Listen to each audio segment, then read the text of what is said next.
Ok, gente, na próxima etapa a gente vai fazer o código que manipula os endereços de rede, né, para o cliente conectar no servidor. A complicação de manipular endereços de rede é que existem dois protocolos que a gente vai funcionar, que a gente vai fazer o nosso programa funcionar ao mesmo tempo, né? Então, o nosso programa vai funcionar para o protocolo IPv4, que é a versão antiga do protocolo da internet, mas ainda amplamente utilizada, e ele vai funcionar também para o protocolo IPv6, que é a versão mais nova, né, que a gente está migrando, né, para utilizar no futuro do protocolo da internet. Esses protocolos eles têm endereços muito diferentes. Então, o protocolo IPv4 tem endereço de 32 bits, então o endereço ele é um inteiro, né, de 32 bits, um int. E o protocolo IPv6 ele tem endereços de 128 bits, então é um arranjo, né, de 8 bytes, tá certo? Então é 8 não, 16, né? Então são bem diferentes esses endereços. Então existem duas estruturas de dados na biblioteca POSIX para a gente lidar com esses endereços. Tem essa struct socketddr-in e essa struct socketddr-in6, né, para o IPv4 e para o IPv6 respectivamente. Essas estruturas elas têm três coisas, tá? Deixa eu mostrar aqui para vocês. Elas têm aqui, ó, man set ip. Vou mostrar o socketddr-in para vocês, tá? Elas têm aqui esse campo family que vai falar qual que é a família do protocolo. No caso, esse AF inet significa A de address, F de family e esse inet aqui de internet, né? Então é o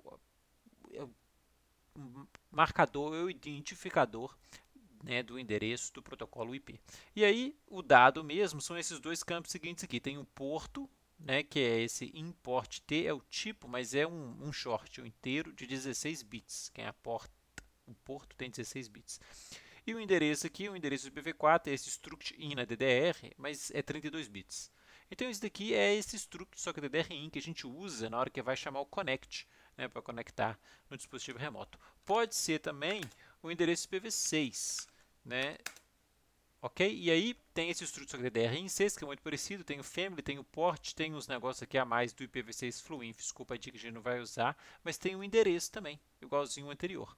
Então esse struct in na DDR aqui, in 6 a DDR, ele tem 16 bytes, né, 128 bits. A ele aqui, declarado aqui embaixo, inclusive, né? Então, essas estruturas de dados é que a gente vai precisar ficar manipulando. Agora, na biblioteca do POSIX, a gente tem uma função que recebe essas duas estruturas de dados de uma vez só.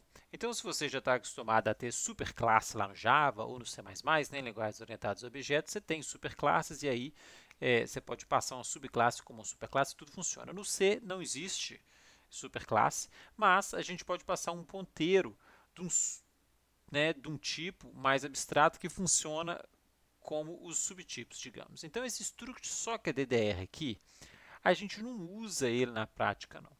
Tá? Mas ele meio que você pode passar num struct socketddr um socketddr-in ou um socketddr-in6. É como se fosse uma interface, né? Então, todas as funções que recebem um struct socketddr, o que você faz é passar, né, um ponteiro desse struct socketddr aqui, que na prática aponta para uma estrutura socketddr-in ou uma estrutura socketddr-in6. Então, você instancia o socketddr-in ou o socketddr-in6, faz um ponteiro, né, do tipo socketddr e passa esse ponteiro aí. E aí a função funciona sem problema. Você não pode usar o struct socketddr direto, mas você pode utilizar o struct socketddr-in. Então, deixa eu só mostrar aqui, deixa eu ver se eu acho, tá?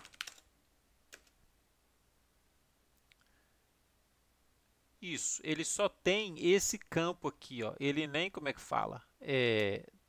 Tá mostrando aqui a estrutura, tá? Porque o único campo que aquela struct socketddr tem é o family, é o primeiro campo que fala qual é a família do protocolo.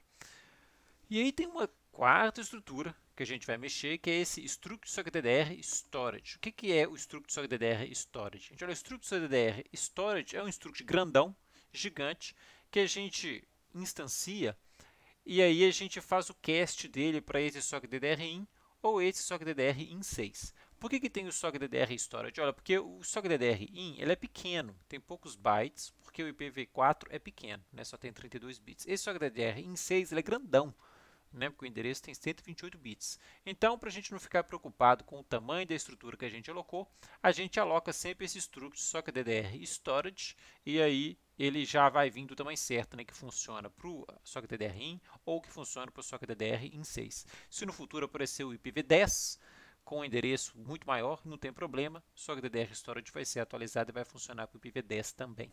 Então, a gente usa o SOC DDR Storage para alocar o espaço e aí a gente escolhe qual que é o tipo do endereço que a gente vai utilizar, né, dependendo do protocolo que a gente está usando para fazer a comunicação.